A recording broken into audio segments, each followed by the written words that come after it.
Imagine niyo kung wala tayong gabi, puro liwanag, okay ba? Puro umaga lang, walang gabi. O puro gabi, walang umaga. Ano nga ba sa tingin niyo? Maganda ba? Walang umaga, walang gabi. Una-una, paano ka makapag-rest niya na maayos, di ba? Kasi ang gabi ay nakadisenyo siya sa atin, pag gabi siya, matutulog tayo. Na makapag-rest tayo, nakadisenyo siya na para tayo matulog.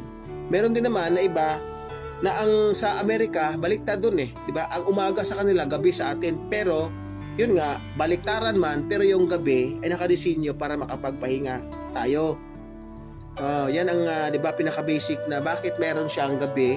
At pagkaliwanag, meron tayong balik tayo sa ating mga trabaho. So nakita nyo kung gaano kapantay, gaano ka-fair na ginawa ang Diyos ang mundo. Tapos sabi sa mensahe sa Facebook, nabasa ko, napaka-unfair ang mundo. Hindi po. Ang mundo ho ay fair. Patas na ginawa ng Diyos. Merong liwanag at merong dilim. Kaya tayo, pasalamat tayo sa Diyos. Dahil sabi ng Panginoon, ang ganda pala ng liwanag. Na-appreciate ni Lord ang liwanag.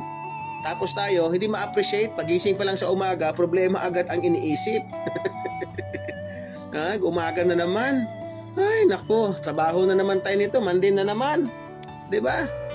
Dapat siguro pasalamat tayo, no? Umaga na naman, Lord. Maraming salamat, Lord, dahil masaya si Lord.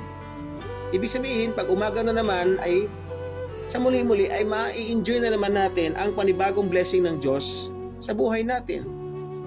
Kaya dapat i-appreciate natin. Umaga man yan, gabi na naman, Lord, matutulog na naman ako.